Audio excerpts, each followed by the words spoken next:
Hey everyone, this is a tutorial on how to quickly mock up a website in Figma and then take your mock-up and build out a website using HTML and CSS from a lot of the properties we can discover within Figma itself. So I'm starting with a very simple low fidelity wireframe that I've imported into Figma. And this site is going to be for a weblog, a online journal to keep track of what I'm doing in this course.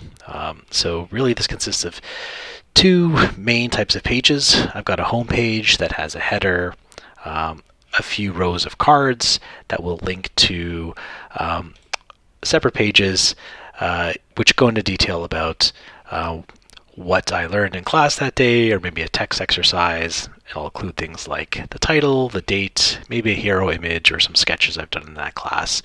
And I've got some simple navigation where I can come from my home page to a post page, and then can navigate back and forth from a previous post to a next post, and so on and so on.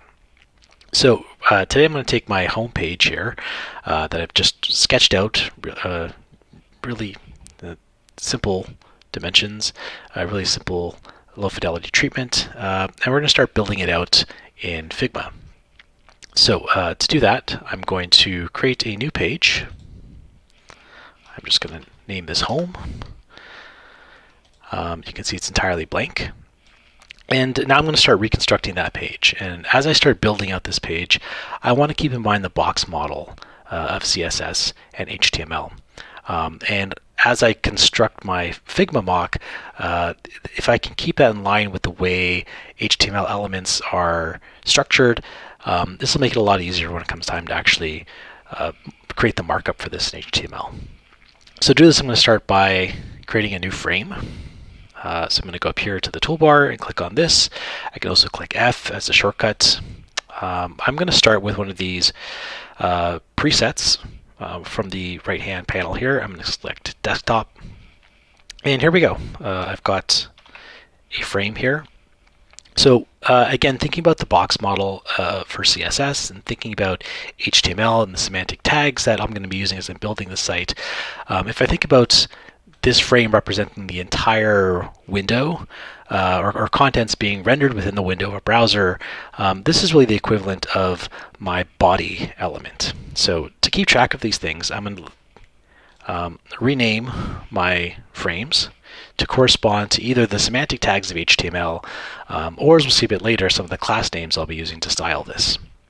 So again, here we got a frame, a box. We can think of this as just the body element in itself.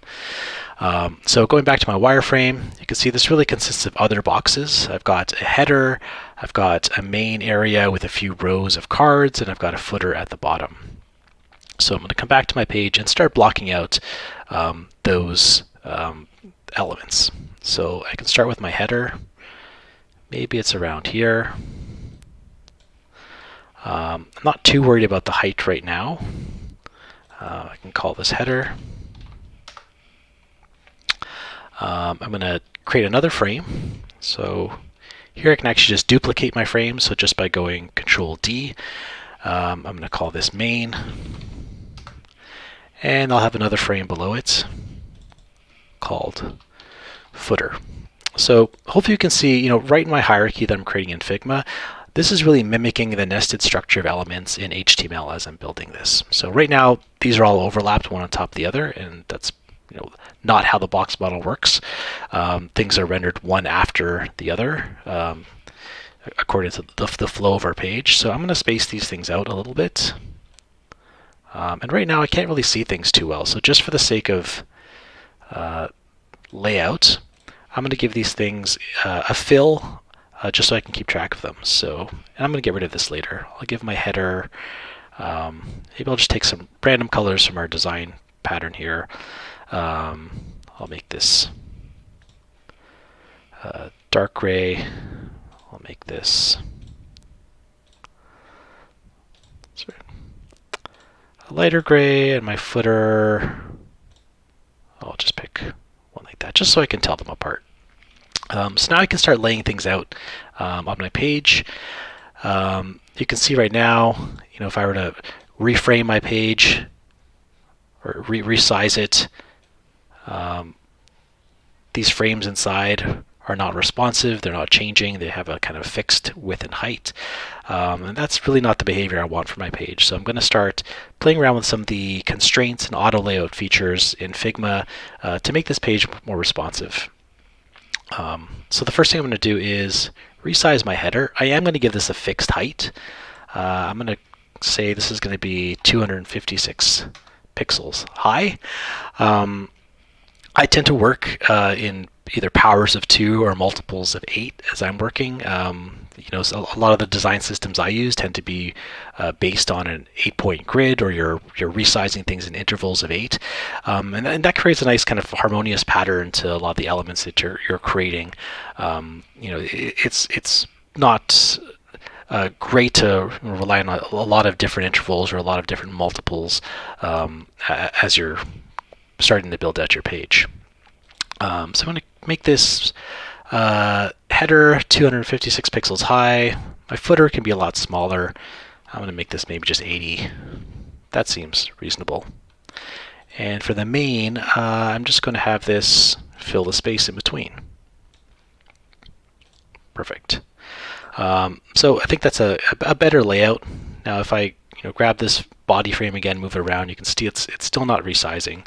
So what I'm going to do is start making use of some of the auto layout features and constraints that are available in Figma. So you can see here, if I actually select a frame, select my header, and I come over to the right hand side, I've got this constraints option here. And right now, what this is essentially showing is, again, my element represented as a box, and a few anchors associated with it. So right now you can see that it is the blue highlight is on the top anchor and the left anchor, meaning that this element is anchored within that frame to the top left corner. So if I were to drag the top left corner of this body frame, you can see that's actually moving the element around because it is stuck there.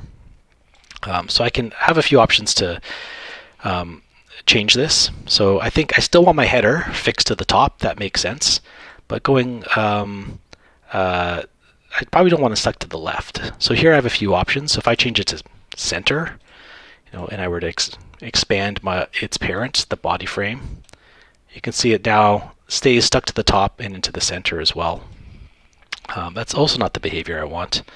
So if I go back into this, I can go scale. You can see that starts to work. So that's actually scaling, increasing the size of the elements so it stays on the left and the right of its parent. And left and right does something similar. So what it does is actually, keep it fixed to both the left and right hand side, but it's not actually scaling the contents of it. And right now we don't have any contents inside, so we can't really tell the difference, but there is a difference there. So I think that looks good. I'm going to do a similar thing with the footer. So I'm going to grab my footer here. Again, I can fix the constraints here. So I'm going to say left and right, so it expands with my screen. But if I were to go, expand this vertically, that's probably not the way I want my footer to behave. We want to stay fixed at the bottom. So again, I can select that frame and select the bottom anchor instead, and now we can see this actually scaling. So good. So we've got a functioning header, we have a functioning footer. Now we have that area with our main content there right in the center, and you can see it's really not behaving the way I want it to behave. So we can do something similar. We can again select that frame, main. This time I'm going to fix it to the left and the right. I'm also going to fix it to the top and the bottom. So you can see all these anchors are filled in all around my square here. So if I now select the body, move this around, this is behaving a lot like an actual responsive site now. Great. So I think that looks good.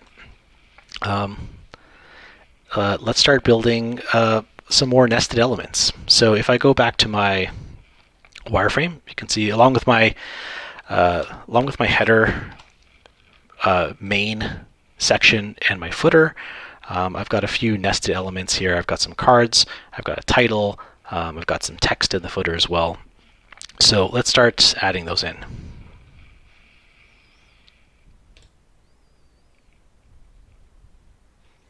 Okay, so I'm going to come in here and add a title to this frame header. So I'm going to go back into my toolbar, select text, click into my header, and I'm just going to call this my weblog, just for now. And if you can see the right-hand panel here is contextual based on the type of object you are selecting. So if I am working with just a frame, I've got options for things like adding fills and strokes and effects. If I am selecting text, you can see I've got options for editing the text here. So here I'm going to be, I think this is fine. I like Roboto as a font. Maybe I'll change the weight of it a bit. The size is okay. Again, I like working in multiples of 8 or something close to it. Here I've got some options, additional options for formatting text, so I can choose if I want to center it, add text decoration, casing as well. So here I've got uppercase already selected. And I like the way it looked for now, so let's stick with that. So here I've got my title. It is, you can see I get some guides that come up to allow me to center it if I want to. So that's within my frame. So now let's see how that behaves if I move things around. So you can see that was centered when I had a frame a particular size, but now as I start moving it around, that title is just kind of staying in an absolute position. And I want my page to look nice on different screen resolutions, different screen sizes, so I want it to be responsive. So I again need a way to fix this in a way that's a bit more adaptive. So here again, it's attached to the top and to the left. So if I want, I can select this. I can use my centering tools here to make sure it's right in the middle of my frame. And again, set this to left and right. And again, set this to top and bottom. So that's one way to do it. Another really powerful tool that's within Figma is to use something called auto layout, which I talked a little bit about in class. So one thing I can do is I can select the parent of this element, which is the header. And if I add auto layout to this, I've got options to automatically lay out the contents of this frame either horizontally or vertically. In this case, I've only got one element, so it doesn't really matter, but I'm going to go vertically.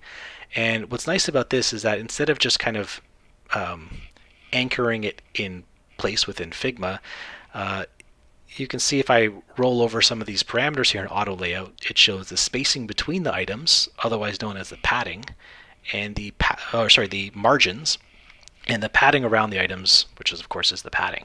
And if I click on this box here, I can get a representation of the box model of this element. So maybe if I want things perfectly centered, I can change the alignment there, and you can see I can see what the padding looks like of my my text. So I've got 100 pixels above, based on the current screen size now, 709 pixels on either side. And then by default, it's 10 pixels in between, so margins. But because it's only a single object, I can change this to anything, and it's not going to make a difference. So Figma just makes it 10 by default. So now if I select my body and I move it around, okay, you can see I broke something there with my auto layout. The title is fixed, that's nice, but my header is now no longer behaving the way I want it to behave. So if I go back and select my header, you can see after I enabled auto layout, if I go down to constraints and resizing, the options have changed a little bit here. So before, when I was anchoring things to the left and the right and to the top, that was displayed here. Now you can see it's changed to hug contents, which means based on this position I have here, the parent is going to resize based on the size of the children within it. So that's probably not what I want. So what I can do is, again, maybe turn off some of these anchors.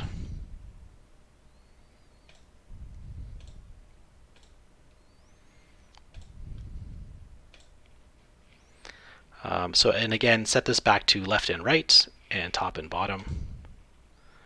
And now if I select the body frame, everything seems to be behaving. You can see there's a little bit of issues here if I get a bit too small. So this is a nice way to kind of preview how some of your CSS is going to behave as you're building your site. So I may come back and fiddle around with these settings a little bit more. So maybe rather than being it fixed to the top and bottom, right? I really just want to fix to the left and right, and then keep this fixed to the top. Right, now that looks a lot better now. So you can see my title is moving with my header, and as I resize my page, the header's staying with its fixed height and still anchored to the top of the page. Okay, so I'm going to do something very similar. I'm going to jump down now for a moment to the footer. I want some text in here. Again, so I can click in there. And here I just want copyright 2021 and my name. You can see this is way too big. So I'm going to adjust some of my settings here. Maybe go down to 24. Again, kind of sticking with those multiples of 8. I'll get rid of the casing here, and maybe have a lighter weight. I think I'm happy with that. So again, I can center it, and so rather than kind of fixing it in place, I'm just going to use auto layout right away. So I've got something in here, and actually I'm going to move this off center for a minute actually. So let's move that kind of over here and see what happens. I enable auto layout. You can see it's automatically centered and resized. I'm going to again make this vertical. I don't have to. And let's adjust the settings here so things look a bit better. So let's keep things in the middle here. This resize, but I can manually adjust it. Okay, so it's the size I want. But again, if I move this around, it's looking pretty good. Okay. So you can see, as I manually adjusted those, notice that the constraint resizing automatically shifted to left and right and bottom, where previously it was hug contents. I'll do that again. So the moment I start shifting these around, Figma's smart enough to recognize what I was trying to do. Almost smart enough. So it set this to center where I really want left and right. Great. So now if I grab my body, you notice I tend to do this a lot as I'm designing to make sure the layout I have is going to work on perhaps on phones, dimension like this, perhaps on very small screens with minimum resolution, and your typical desktop screens. Okay, so now going back to my wireframe, let's build our rows that are going to hold my cards, that are going to be able to direct users to the various posts of my weblog. So I'm going to go back to my page here. So the header is good, the footer is good. You know what, for now I'm just going to lock these things so I don't accidentally mess with them. And now I'm going to work in my main area here. So again, I'm going to grab my frame tool and I'm just going to start mapping out 3 frames in here.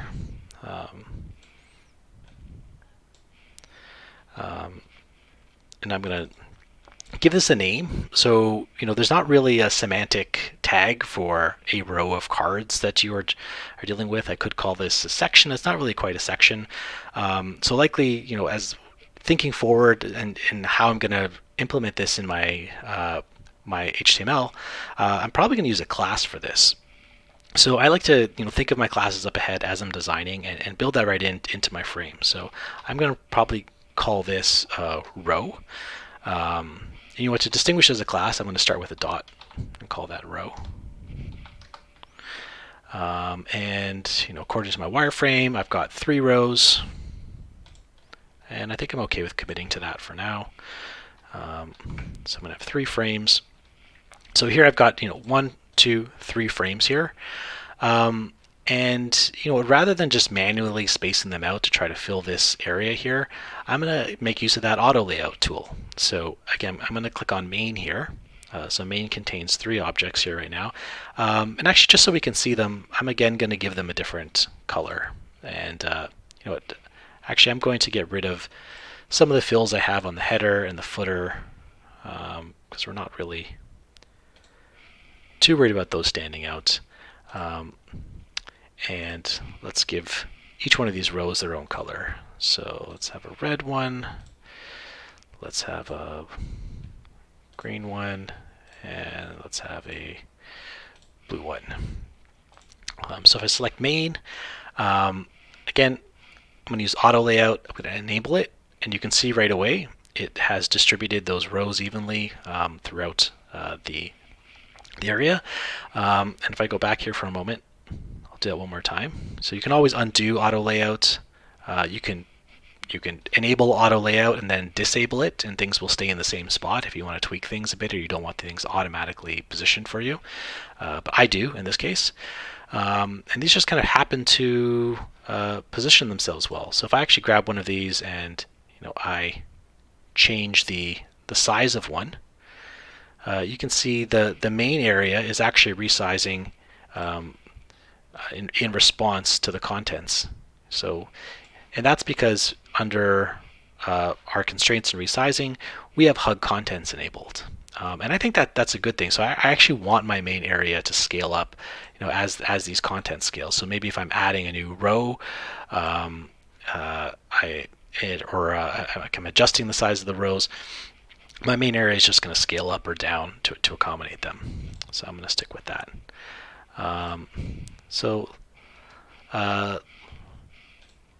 I can see here one of my rows is I didn't quite put it back to the right size, so I can always manually adjust these. So here I've got 3 rows, again, the same size.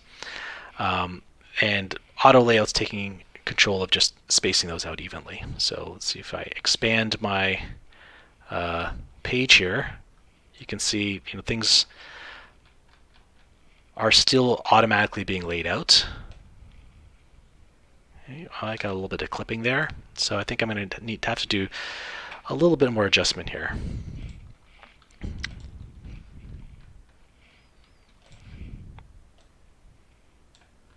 All right.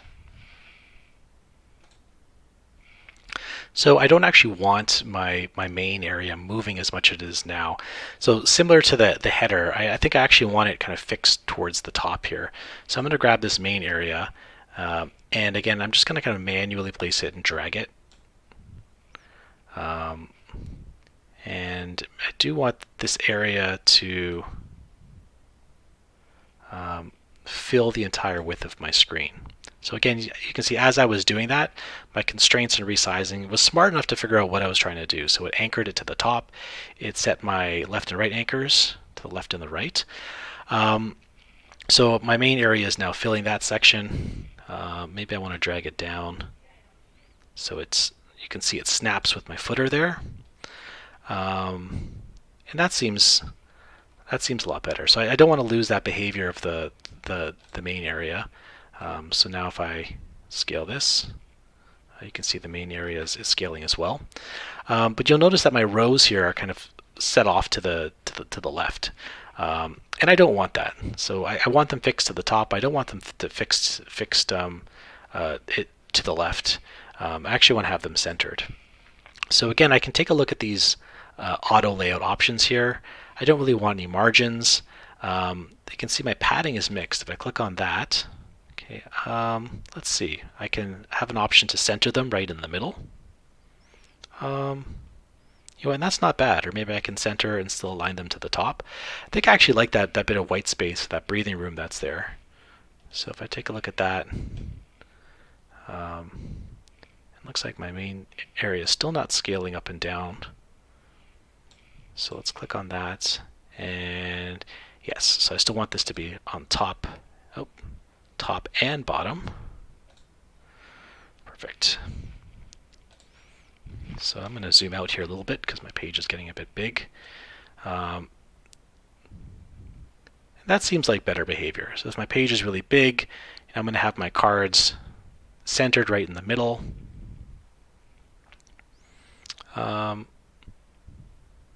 Yeah, another option, as you're working on this, you may say, well, you don't really like that layout all that much. Maybe I'll change the alignment back so it's still centered, but then fixed to the top. And maybe that's a bit better. So, I can imagine, in the future, maybe I'll add another row. I can imagine how my page is going to fill up over time, or another row. In this case, I can always have a fixed footer, some white space down below if it's not filling up. So I think I like that. Get rid of those. Okay, perfect. So I'm starting to get the behavior of my page correct. On the left-hand side here, I'm starting to see how my HTML elements are going to be laid out. So let's see what's next in our wireframe. So I've got my header, I've got my footer, I've got my 3 rows laid out. Now I want to start placing my actual card elements. So let's go back home. I'm again going to get rid of some of these colors that I have just to distinguish how I'm working. So again, you have to kind of start developing your X-ray vision in this. So I still have a header box there, I have a footer box there, I've got my main area, but I just can't see them right now. Okay, so let's zoom in here. Shift 2 is the way to zoom in on a selection. So let's grab a row here, and you can notice with auto layout, the way it automatically orders things is the things at the top of your row are actually positioned at the bottom of your stack. So notice here, this is the red row, the green row, and blue row. And this corresponds more to the way how kind of flexboxable, which is a CSS property, will order your elements as you start styling them. So what I'm going to do is, let's start at the top. So I'm going to have this blue row. I'm going to get rid of the fill, or maybe I'll keep the fill, just so I can see what's happening. And I'm going to start adding, again, some frames in here. So maybe I want a card in here.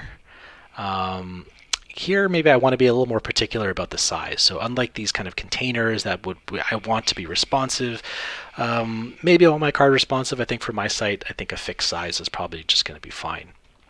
And again, I like working with powers of 2 and multiples of 8. So I'm just going to make this perfectly square. You can see I can link these together. Just something that is 256 pixels wide and tall. And I'm going to place that in my row. Again, I'm going to start thinking about potential ways I'm going to create selectors for these frames in my HTML. Again, for here, there's not really semantic tabs, so semantic tags. So I'm going to use another class name. So I'm going to call this one a blog card. Right? That can be anything we want. So I can actually see this, and I'm going to give it a fill again, a nice purple color. Maybe I'll hide these other rows for now, just so we can focus on this row. So I'll take that, and according to my wireframe, I want 4 of them across. So I will duplicate this again, select it, Control D. 1, 2, 3, 4. So I've got 4 there, and you can probably guess what I'm going to do. I'm going to use auto layout to position them. So actually, the first thing I'm going to do is just show you. You don't actually have to position everything and then use auto layout. So I'm going to delete these cards here. If I actually select this row and I select add auto layout to it right away, you can see it's already adjusting. It's already hugging contents, which I'm okay with. And I can start setting things up ahead of time. So right now I can think about maybe the spacing between my items, how I want to align them. I think I want to have these right in the center, and that's not really changing anything right now. But now, as I start adding things to this frame, so if I start duplicating that blog card, you can see it's automatically, honoring those rules set up by auto layout, right? So again, click on that frame. It says things are 10 pixels apart, and the padding is sort of automatically adjusting because we're hugging our contents. That looks really, really tight to me. So I'm going to start adjusting this a bit. So actually, so I can focus in on those blog cards. I'm going to get rid of the blue highlight there. And I can start increasing this distance. So I can put a number in for my margins, or I can just kind of drag this out if I like. Again, I like working with whole numbers and multiples of 8. So I think 24, that's okay. It seems still pretty tight to me. Let's go up to 48. That feels a little bit better. You might be working with a spec that is a little more prescriptive. But I think that works for me. So now I can add in my other rows. So and as I said, as you add items into a frame with auto layout, it automatically lays things out. That's the beauty of it. So rather than turning these rows back on and trying to redo the work I've already done, I'm going to delete those and just duplicate the row I have. So I'm going to duplicate it. And actually, before I do that, I'm going to kind of adjust the sizing a bit more. You can see things kind of snap into place as numbers begin to line up. So if I inspect this, I can see that my margins and my padding for my rows are starting to align. So I think I've got 48 pixels between my items here, and I've also got about the same number of pixels from between the top and the bottom. I think that's good. So I'm actually going to take my row, duplicate it once, duplicate it twice, and you can see the auto layout that I've used on my main frame laid out those rows just fine. Awesome. So that's looking good. Now, since I did that work to make sure my frames and my page as a whole was anchored and responsive in the way I wanted, you can see everything is just sort of following suit. So I think I'm okay with that spacing. For the purposes of this exercise, we're just going pretty quickly. Maybe I'd want to tweak some of the heights of these. They're not. There's a bit too much spacing between the rows. I'm starting to get kind of a bit of vibrations in these corners here. But I'm just going to move forward for now. But you can come in here and play with it as much as you like. And you know what? I actually take that back. Let's do this right. So, actually, as I select these, you can see they're kind of layouts a bit off here. So I can again fiddle with my resizing options a bit. So right now it's hugging contents, but I'm actually going to set fill container, and that way, as I move the body around and inspect these rows, you can see they're actually staying the right length. I think that's good. So I'm actually going to resize the height of some of these rows. Here I'm just going to kind of eyeball things for now, but if I actually select multiple objects in Figma and begin to resize them, they will all conform and honor that. So I think I want a little bit more spacing between the rows than the objects within them. So I think maybe that's good for now. Great. Okay, so we've got the basics of our site right now, according to our wireframe. Something our wireframe didn't cover is the contents of the cards themselves. So I'm actually going to, I probably just don't want a purple card for my site. Now that I've got my layout done and it's the site behaving in the way I want to, I can start focusing on actually styling it a bit more and getting the look I want. So what I'm going to do is, rather than come through here and style each one of these cards individually, I'm going to create what Figma calls a component. And if you've used Sketch, this is the equivalent of symbols. If you've used Illustrator, it's the equivalent of symbols too. So a component you can think of as a reusable asset that you can create copies of, or really instances of, and populate throughout your project. And then you can use the source of the instance itself to make any changes that can be populated throughout it. So I'm going to make a component for one of these blog cards here, and probably replace the ones I have. So I'm actually going to just duplicate what I have here because I like the size. So I'm going to actually just hit Alt, just like in Illustrator or Sketch, click and drag it out. And so to create a component, you select any object. So you can see here this is outside of my body frame now. Select it. If I go up to the top here in Figma, you can see there's an option to create component. I'm going to go ahead and click that, and you can see the representation of the frame changes a bit. It gets this purple color and this pattern next to it. If I go into the inspector, I have the options to add a description to this. This is really great for working collaborative on teams, so they can repurpose components that you've made, or when you hand them off to developers, they can understand the context of the things that you're making. So I'm going to say this a card containing a, I'm going to say we're going to have an image, title and date. And now I can start working on it. So you notice if you're used to using something like Sketch, you'll notice that Figma treats components a little bit differently. So where in Sketch you create a symbol and you get a brand new page that holds all your symbols and it's separated from your work, whatever object you click on and you turn into a component, the component itself remains on the page that you created it. And that's, sometimes you want that, but oftentimes it's a little bit easy to lose track of your components. So what I like to do is create another page. I'm going to call this components.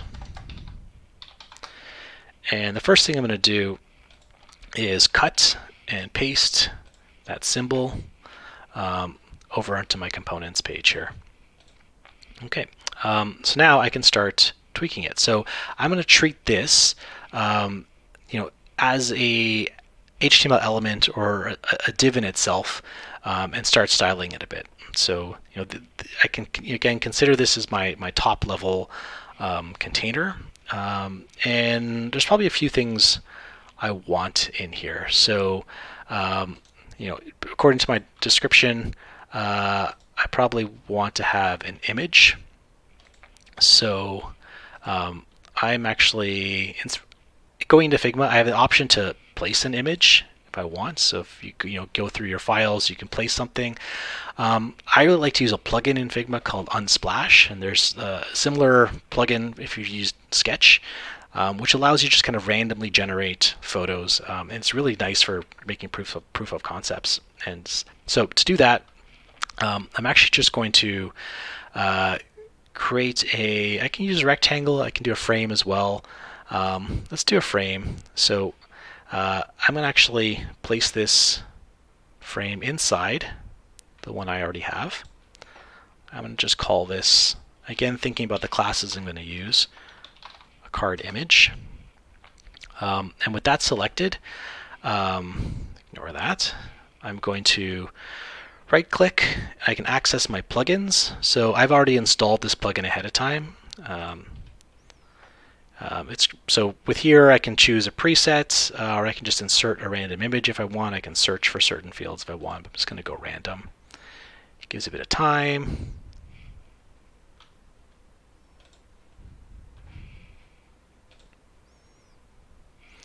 And it places the image in the background. So I can close this window.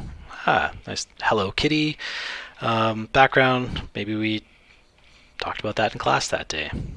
So I'll zoom out a bit. I've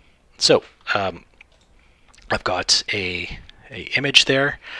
In the background, I probably also want to include, my description. I want to have some descriptive text here. So I'm again going to create another frame, maybe at the bottom here, and this will contain a label. So I'm going to say a label container first. Again, thinking about kind of the box model and how I need to kind of create divs and containers to hold things. And then within that, I'm going to place some text. So I probably want a title. That's very big. Definitely do not want that. Let's reduce the size of this. That's a bit small. 24 is probably good. I can't see that too well, so make it white for now. And then I also want to include the date. So today is the 20th.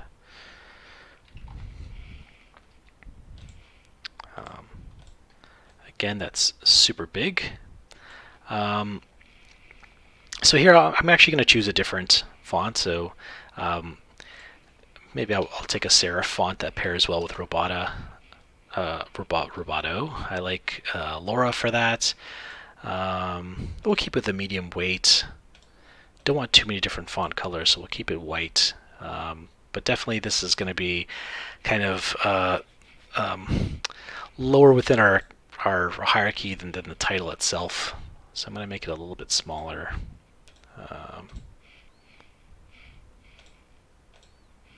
That's probably okay. Okay. So those are within the container.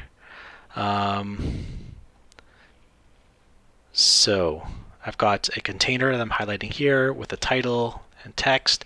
Again, I mean, you want to be really deliberate with your placement and layout here. You could eyeball this, but again, I like to use the constraints and tools available in Figma to help me be a little more intentional. So this container, again, let's stick with our multiples of 8. I'm going to make that 80. Let's fix that to the bottom of this. And you know what? I'm also going to use auto layout for this. So I'm going to enable auto layout to take care of positioning the contents. So you can see it's already resized. Actually, I'm going to give this background a bit of a fill so we can see it, not white. And actually, so one thing I'll talk about is options for fill. Things don't have to be solid colors. So if I actually choose the color picker here, I've got options to do things to actually bring in gradients, which are supported in CSS as well. So here maybe I'm going to add a linear gradient.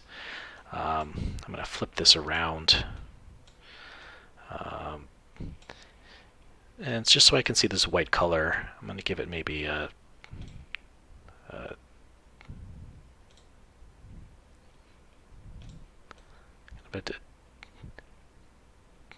deep gray.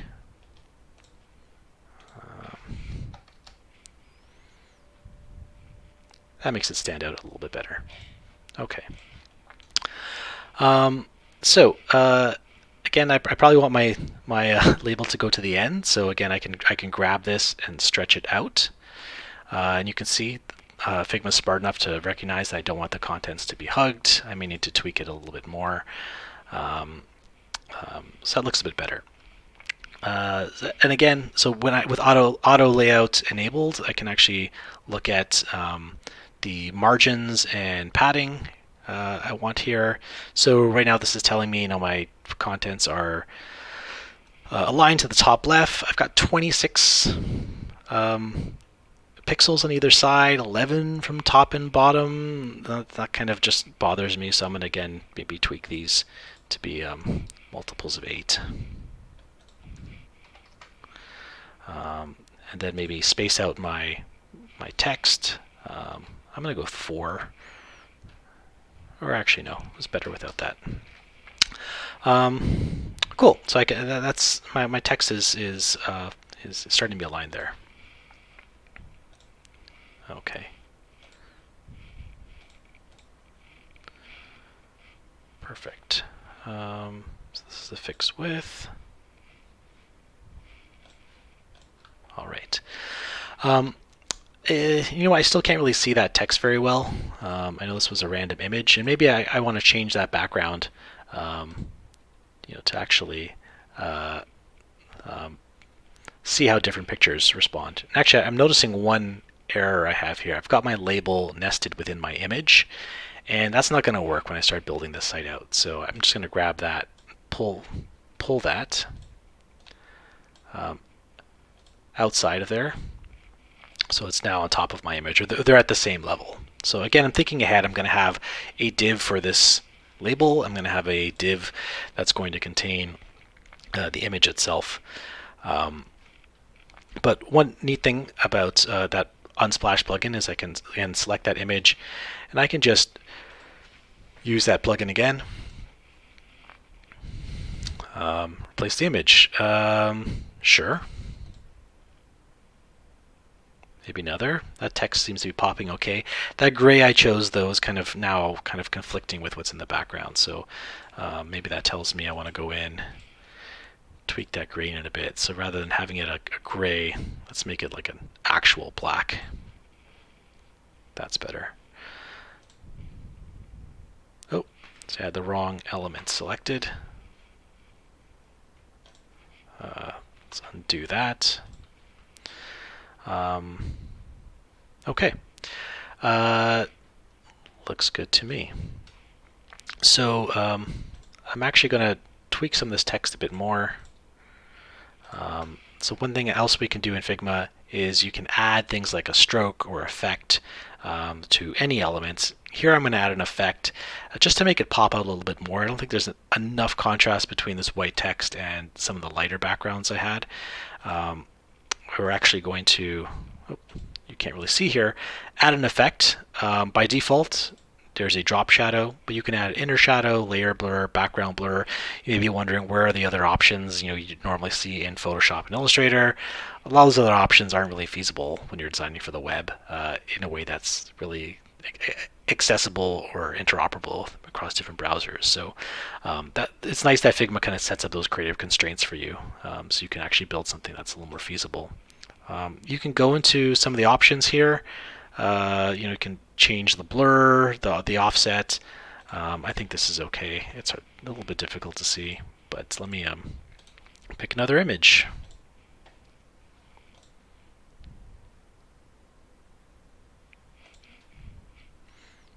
Yep, I think that's working out. Cool.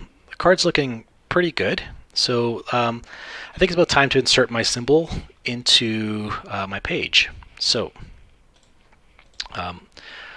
one thing that happens is when you create these symbols, if you look in Figma, you'll see, we've really been working in the Layers tab on the left-hand panel, but there is an Assets tab as well. And in here, it actually lists all the symbols that you've made. So here on my Components page, I have an example of my, not an example, I have my actual blog card symbol.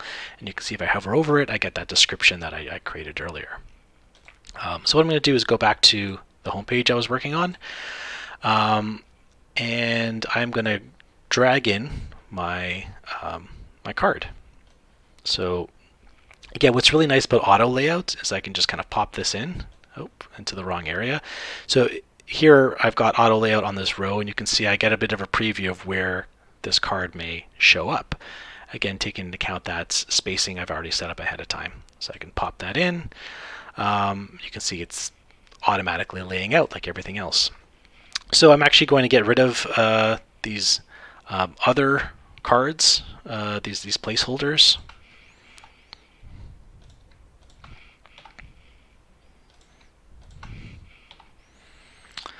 Awesome. So now I can start duplicating this. So I'll have 4 here.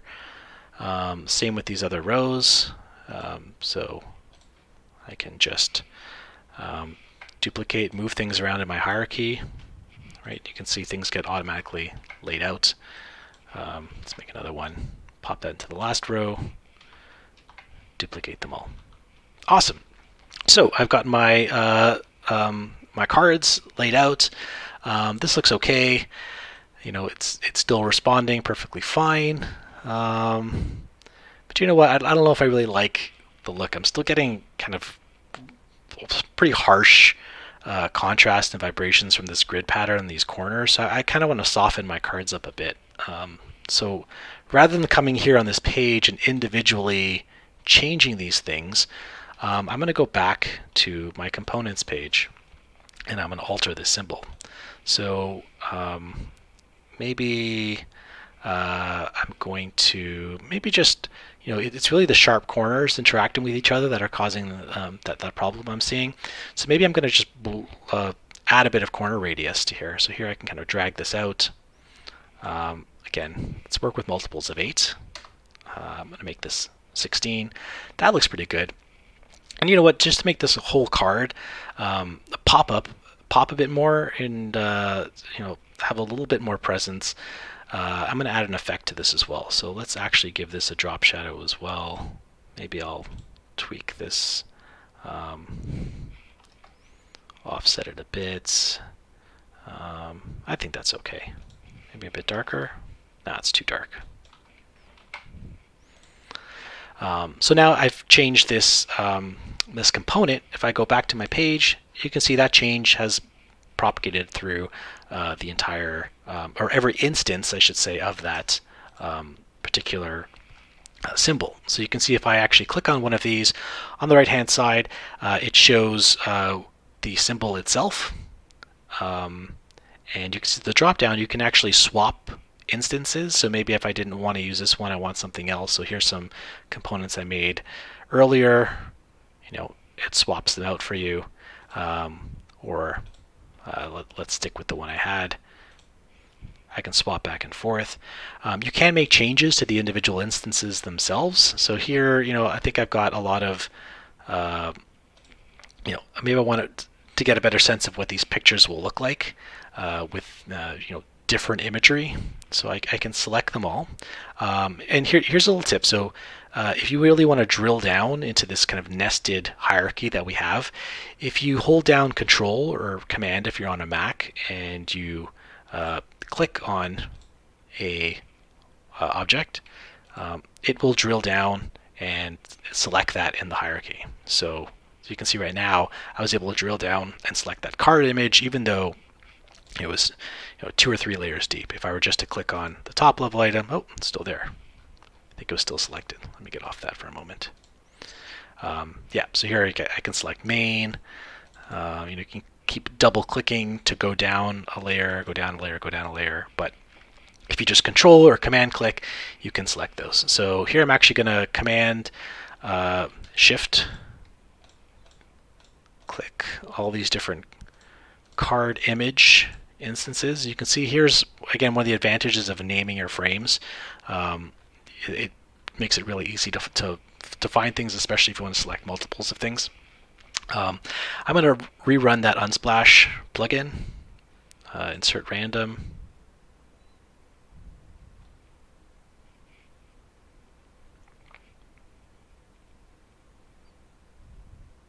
And you can see it's populated a random image in there. And you know what? I'm okay with this. I like this. You know, the contrast seems okay.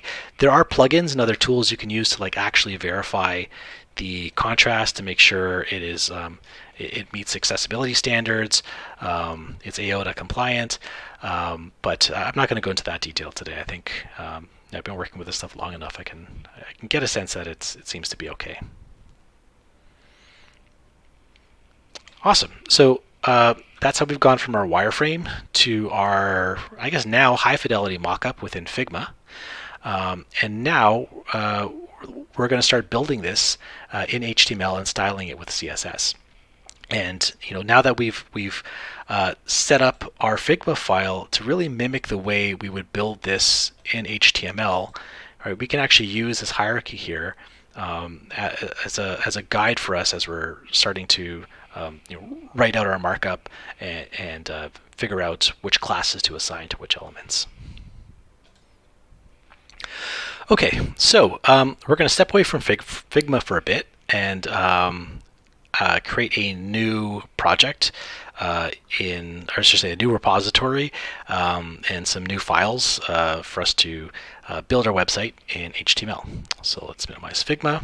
I'm going to go into Bitbucket here. Here I'm logged in. I'm just going to go to my own workspace. Thank you to everyone who shared their workspace with me.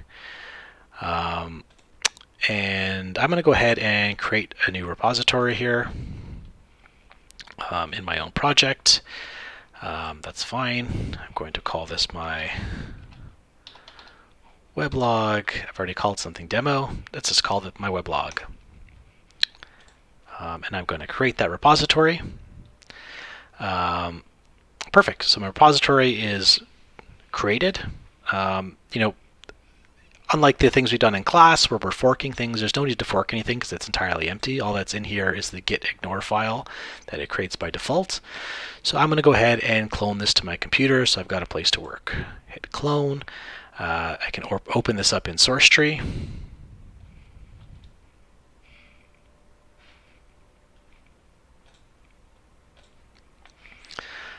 You can see right away, SourceTree opens. It pre-populates the URL to the actual repository, or Git repository. By default, it finds a place to put it. I'm going to put this somewhere else so I can keep track of my files. Create a new folder, and I'll call this my weblog. Select the folder, and let's clone it. Done. Nothing shows up here, which is not surprising. But I will close that and go into Visual Studio Code. So I'm now going to open that folder up, weblog, select folder.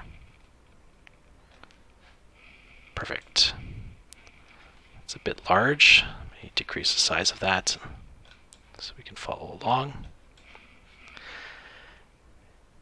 And you can see it's entirely empty right now.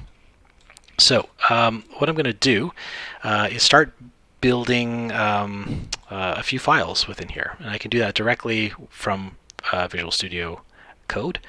So I'm going to need an index.html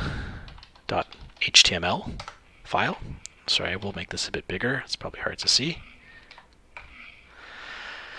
And I'll probably need a few other things like a new folder for my CSS, which I'm going to call styles, and then within that folder create a file called just style.css. And I think that's all I'll need for now. Perfect. This is a blank HTML file. First thing I'm going to do is start adding in the elements that are common to any HTML file. So I'll need my HTML tags, my head tags, my document type tags as well. So I'll pause here for a moment and we'll jump ahead and fill that in. Okay, so over here I've populated my HTML document with the tags and elements required for any website. So I've got my doc type defined, HTML tag, head tag. I've just defined my character set, which is just good practice. I've created a title and my body tag right now, which is entirely empty. So if I open that local file in a browser, refresh it, you can see it's entirely blank. I just have the title showing in the tab itself, and that's it. Okay, so what we're going to do now is start using our design in Figma to start building our HTML markup. So if I go back to Figma, again, really what I'm going to do is just mimic the structure that I've created in my project here. Right, so at a top level, I've got my body. Within the body, I'm going to have three other elements kind of siblings of one another, meaning that they're existing kind of at the same level, all nested within the body element. And I'm going to try to use semantic tags as much as possible here to make sure I'm in line with HTML5 standards. So I'm going to navigate into the body, and I'm going to need a header. I'm going to need a main element, and I'm going to need a footer. Okay. And now I can start populating these things. So within the header, I really just have my title. I just have text. Within main, I've got 3 other elements that I've had the foresight to say I'm going to be assigning a class to, called row. So the way I style one of these rows is going to be the same as I style all these other rows. And then within the footer, I've also just got text as well. So let's start blocking this in, going layer by layer. So in my header, I'm going to have my title, which I'm just going to call my weblog. Within the main section here, I'm going to have elements. So here I'm going to use a non-semantic elements, which I'm just going to call, which really are just called divs. I can close that. So this is going to be one of my rows, and I know I'm going to be assigning a class to this called row. And I've got 3 of those, so I can just copy that, paste that 3 times. And if I go down here to my footer, I've just got some copyright information. So here I'm going to use some Unicode. This inserts the Unicode for the copyright symbol, 2021, and my name. Awesome. Okay. If I hit Control S, save, revisit my page, well, you can see that there's not much to look at. So let's keep building. So now if I go into my next layer of my hierarchy here, if I open up one of these rows, you can see I'm going to have 4 elements with the class blog card on them. So I can start adding those in. Sorry. So let's go into one of these rows, and I could start with a div and do the same thing, add a class called blog card. But these are actually going to be functional elements of my website. Like these cards are actually going to act as links to other parts of my page. So if I go back to my wireframe, I understand that these are actually interactive components. So rather than using a div, I'm actually going to use a hyperlink tag instead, or an anchor. Right now it's not hooked up to anything, so I'm just going to leave the the URL blank. Or actually, if you don't want to leave it blank, if you put a pound sign in, it'll just redirect to the current page. So if anyone clicks on one of these things, it'll just reload the page that we're already on. And I'm going to close that. And great. So I'm going to have 4 of these, but I know there's going to be some content within each one of those. So rather than just duplicating them now, I'm going to add that in. So I'll go back to my page, open up blog card. We're now a layer deeper. So it looks like I'm going to have my label container, div, and something for the image. So I can start with a div. I'm going to call this class label container. Close that. And I'm also going to have my image. So I do want to style this image, so I can add a class to it. we don't have a source or an image to point to just yet, but again, I can just leave this blank for now, to kind of set up my element and come back to it later. I'm going to give this the class that I came up with, which was card image.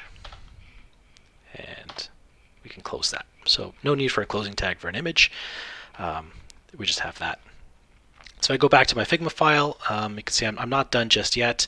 If I go into label container, I can open it a bit further, and you can see I've got two chunks of text here. So I've got my date, and I've got the title. So one consideration I want to make at this point that maybe I didn't think about when I was building these this symbol out is if I go back here, I intentionally styled the date different than I styled the title, meaning I'm going to need to have a selector in my CSS that targets one over the other, meaning these are either going to have an ID or a class or some other type of selector. And since these are reusable, repeatable elements, class seems like the right thing to do. So right in the symbol, I'm going to rename these things to dot label date, dot label title. You can name your classes anything you want. You may want to pick something that's intuitive and makes sense if anyone else is coming into your files or looking through your CSS. Your class name should be descriptive. Okay. So notice I changed that in the symbol itself. If I go back to my home page here, that change in the symbol has been propagated throughout the all instances of that symbol. Okay, so where was I? Looks like I'm going to need to create some elements to hold the date and to hold the title as well. So I'm going to go back into my file. So within my label container, we're going to have another layer. Again, I'll just use a div for now, or not for now. I'm going to use a div. Call this label title, and I can say this is my title. Put some content in there, and I can have div class equals label date. Close tag. I can put in a placeholder date for now, which is just today. Hit save. Okay, so going back to my page, looks like that's about as far as I go in my hierarchy, but I've got some repeating elements that I'll need to duplicate on my page. So it's always good to kind of save your changes. Control S, come back to your browser, refresh. You can see, okay, things are starting to populate on the page. They still have no styling just yet, no CSS setup. Again, we're just marking up the structure of our page right now. So I know within each row, and this might be a good time to start adding in some comments. You can say, first row. Down here is my second row. Down here is my third row.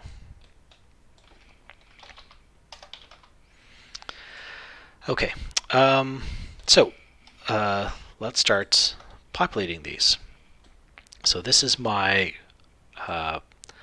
my blog card element that I've called. So essentially that link. I'm going to just copy that and create another 3 instances of that in my first row. And then I'm going to need another 4 in my second row. And same thing for my last row. Okay, I'm going to save. Come back to my page, and you can see all my cards are linked out here. And you can see, these are actual links. If you click on them, again, they're not pointing to anything except this same page, this index. We're also not seeing any image. because we don't have an image set just yet for any of these things. Great. So that's essentially the HTML for our page all set up and ready to go. The next step is to actually create a CSS document and style it. Okay, so I've already have my styles folder and a style.css file created, but nothing's in it just yet. So the first thing we want to do is link our HTML document to our CSS file, and that happens in the head element. So here I'm going to create a link element. We again use this hyperlink attribute to point to that file. So I'm going to use a relative path here. So in the styles folder to my style.css, which gets populated, and then I just specify that this is in fact a style sheet. Done. So these two files should be linked to one another. A good way to test that, I can go into my style.css. The first thing I'm going to do to style is kind of get rid of a lot of the default styling that comes out of the box with HTML. So I'm going to use a universal selector, an asterisk, and I'm just going to set the default margins to 0, and the default padding also to 0. I'm also going to get rid of the text decoration that you often find on links. So if you look at a link, they've got their underlines. So you can see here some of the options for text decoration. I'm just going to set this to none. Control S to save. If I go back to my page now and refresh it, there you can see the styling is now being applied. The default margins and padding are gone. Let me make this a bit bigger. And the text decoration is gone as well. So everything is hooked up and working well. So now I can start styling my page. So where do I begin? We're not going to touch our HTML. It's all set up. It's perfectly fine. We made sure that our tags and our classes that we've created in HTML line up with the names we used within Figma. So we're actually going to start using these names and the inspection capabilities within Figma to start styling things. So again, I'm going to collapse everything, come back to the very beginning. And if you select any element you create in Figma and you come over here to the right-hand panel, we've been working largely in the design tab, but there is an inspect tab over here as well. So if we actually select that and you look down below, you actually see get a preview of the CSS that's been applied to this particular element. Now we could just simply copy everything here and go into our CSS file and paste it in. So this was again, our body element. So I can use a type selector, select the body, and just paste those declarations in and save it. If I go to my file and refresh it, you can see nothing's really changed.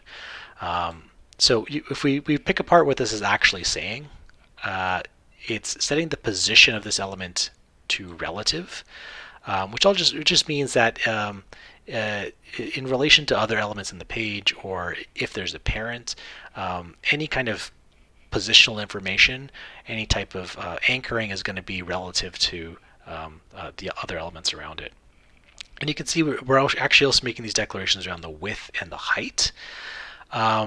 And we probably don't actually want to apply these things to our page. So what you're actually seeing is, Figma is just reporting back your design, your layout in terms of CSS. So if I actually take this body element in Figma and I resize it, if you take a look at that CSS that's there, or on the right hand side, those numbers are actually changing.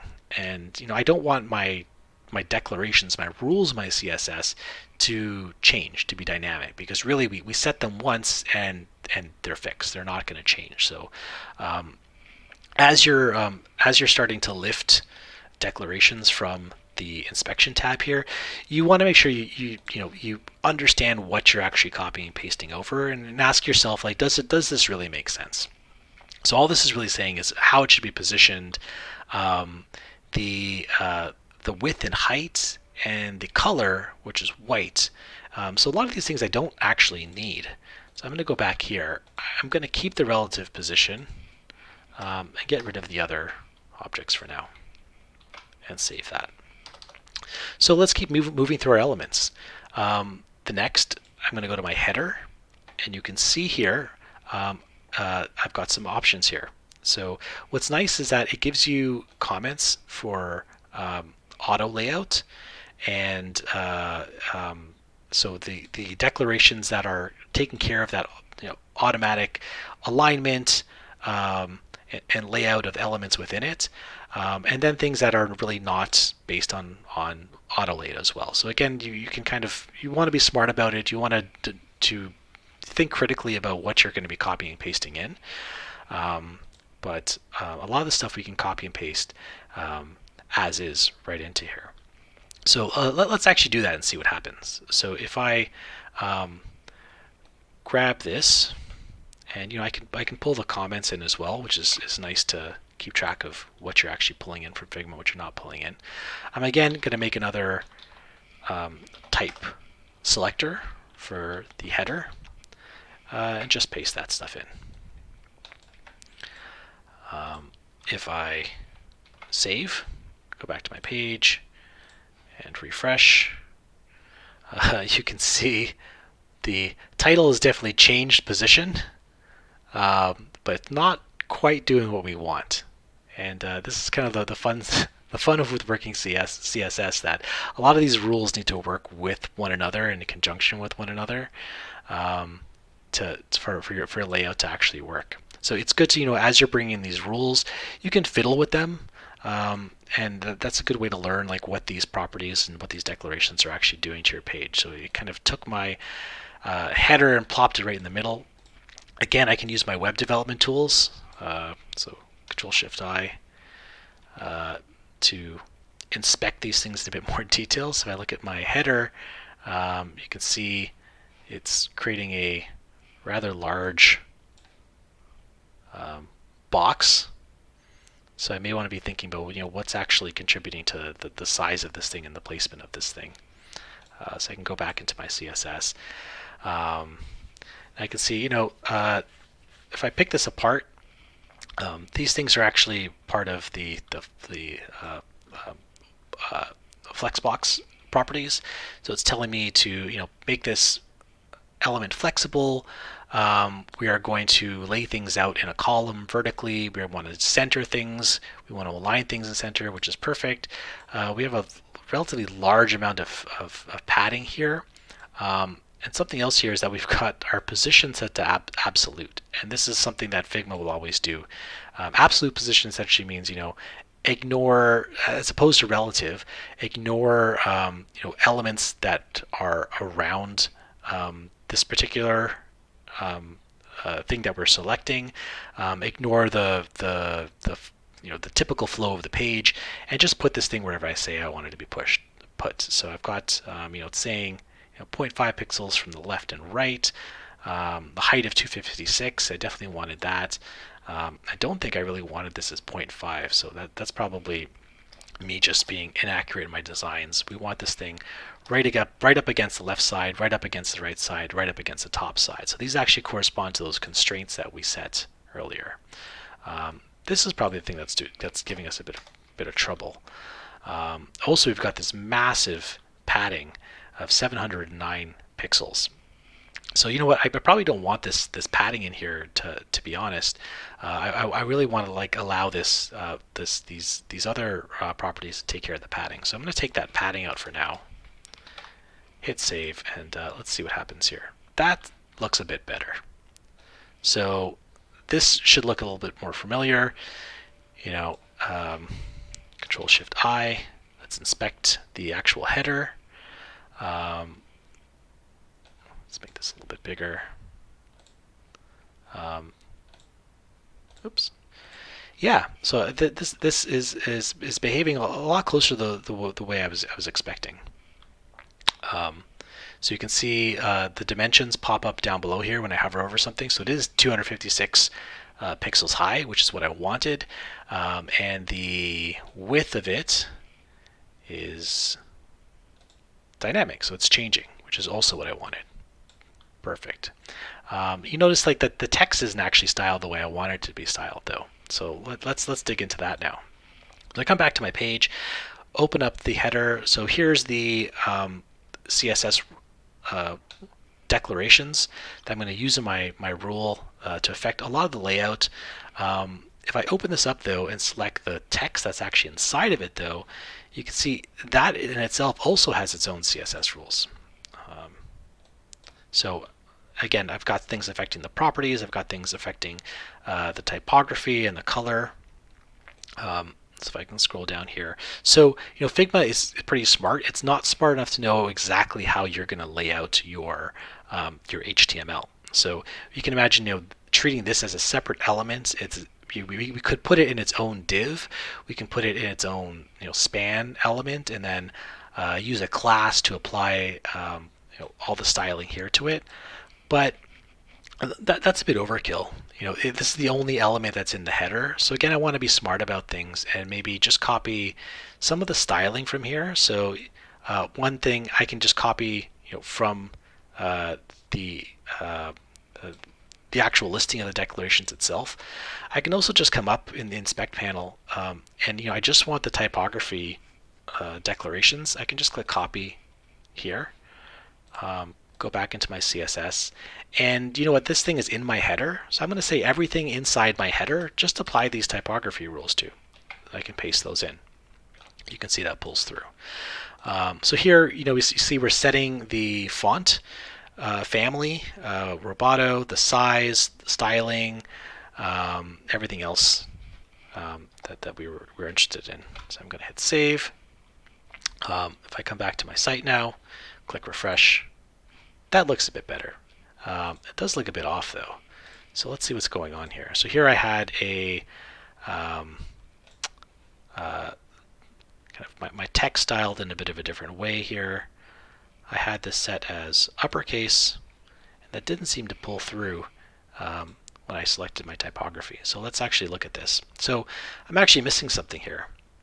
I copied the typography here, but if I actually look at everything here, there's a few declarations that didn't come through. If I compare these to what's in my CSS file. So it looks like I got everything down to text align here. It didn't include this text transform. It didn't include the color either. So I'm going to copy those, paste them in, go back to my page, refresh. That's looking a lot better. You may notice this looks a bit bigger than in Figma. That is just because I'm zoomed in. So if I set this back to default size, it looks pretty similar to what I have in Figma. So we're going to zoom in here. Perfect. Okay, so let's go back here.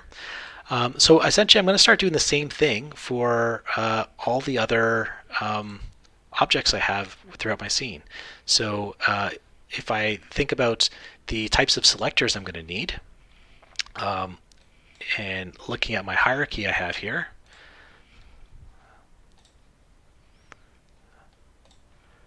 it looks like I'm going to need a type selector for my main element. I'm going to need a type selector for my footer element. And then if I dig into my main here, I've got a few different classes I'm going to have to create rules for. Essentially my row, my card, label container, things for the date and time, and the card image itself. So to create selectors for classes, I'm going to start with a period. Call this row. I'm just going to carry through the exact same names that I was using in Figma.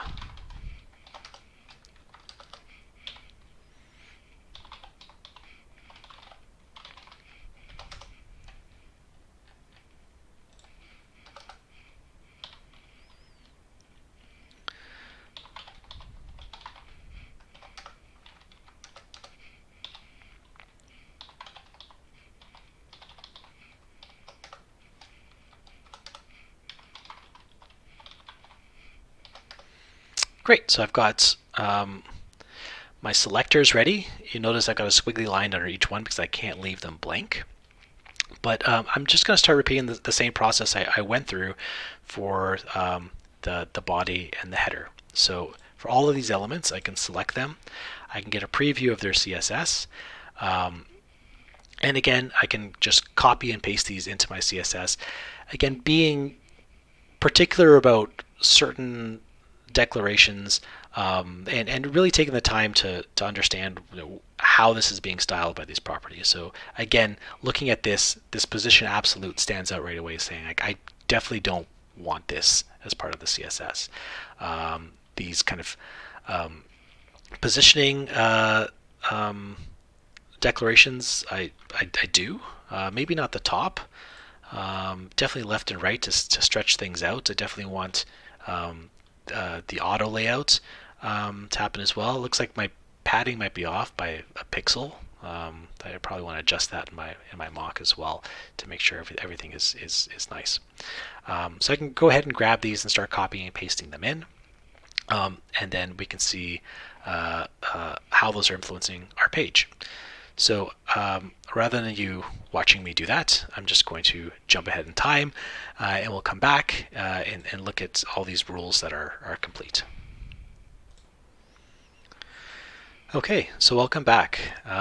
So if I look at my CSS file now, I've gone through and added all the declarations to the rest of the selectors I've made. Everything from the footer, for our rows, the blog cards, label container, label title, label date, and card image. I think for the most part, everything was worked out just fine. I had to remove a few things that were setting like absolute positions and a fixed width and a fixed height, which I don't want. I want my page to be responsive. A lot of the effects that I was using, like the drop shadows, came through just fine. Even things like those gradients I created for my label container, Figma is smart enough to convert those into the appropriate declarations. There are a few things I had to add as I was tweaking these things. One thing I noticed was let me comment this out for a section. With a lot of the CSS as is, things weren't behaving exactly right. So you can see I have that border radius rule for my cards, but it's not actually being rendered here. And really what's happening is that if I inspect this,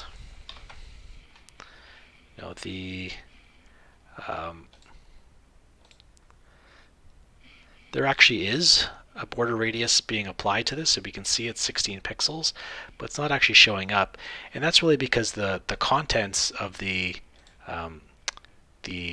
card itself are rendering things like this gradient I put on it and an image as well. So not all the CSS you get from Figma is going to be perfect.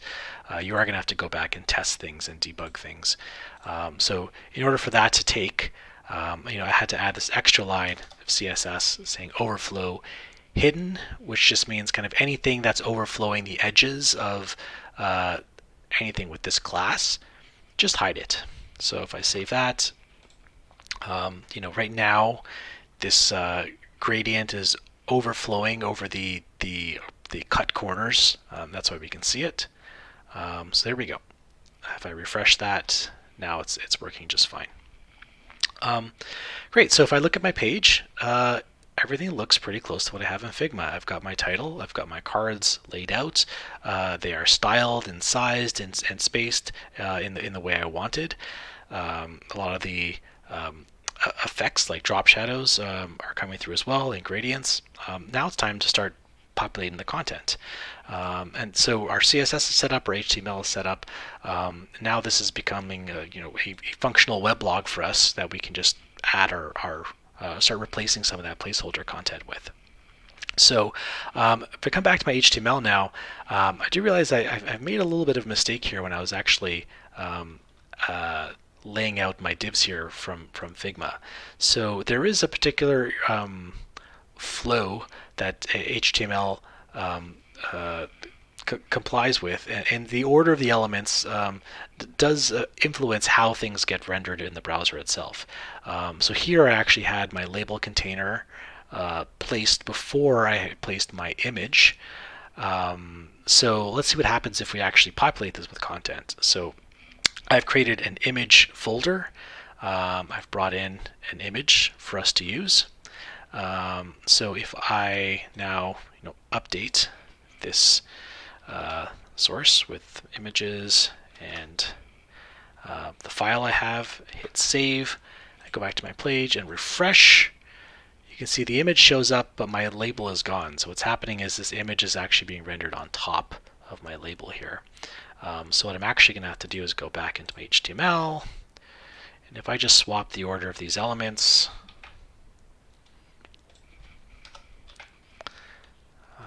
so have the image render first and then the labels render next on top of it, that works just fine. So here we've got a card set up with an image. I've populated with, I've changed the title to say week 2.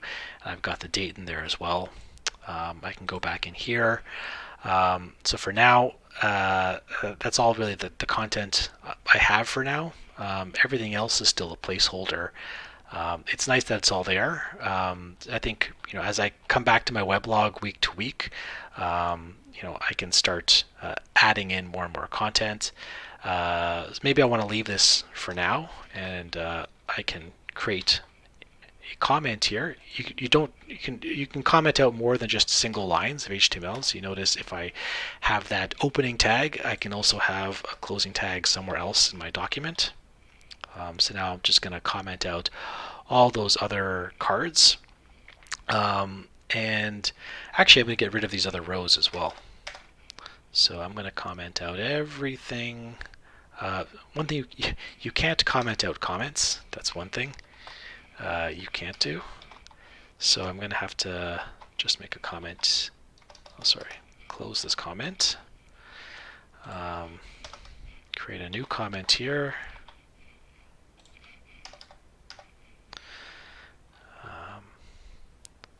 Until here. And I'm going to comment out this section here. That way, at the end of class, if I'm, while content's still fresh in my mind, I can come back here, uncomment out a section of this, and add to it. So I'm going to save this. So all this markup is still here. I really just have the one card enabled. I can refresh. Hey, and there it is. So I've got my footer still there, my title, and my one card, which isn't hooked up to anything just yet. And then I can just sort of move this opening tag of the comment from week to week.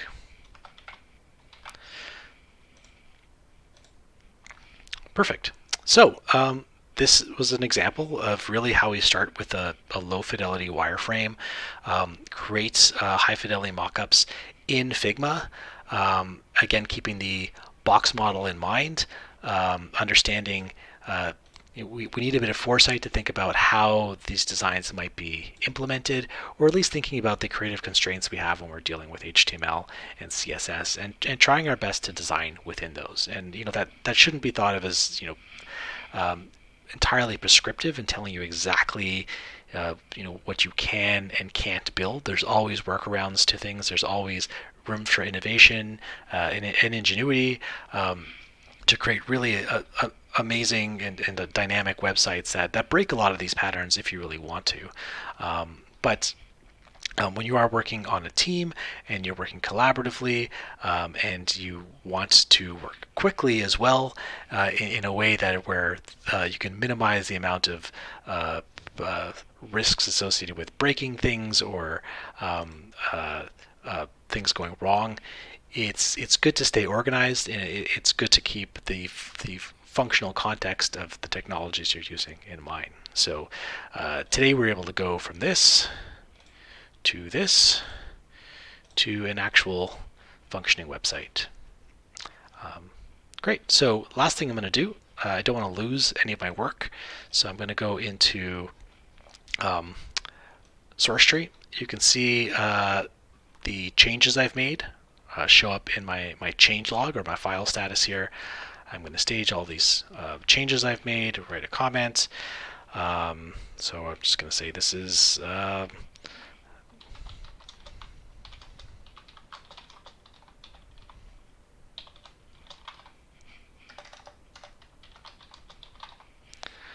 homepage. I will commit and push those changes.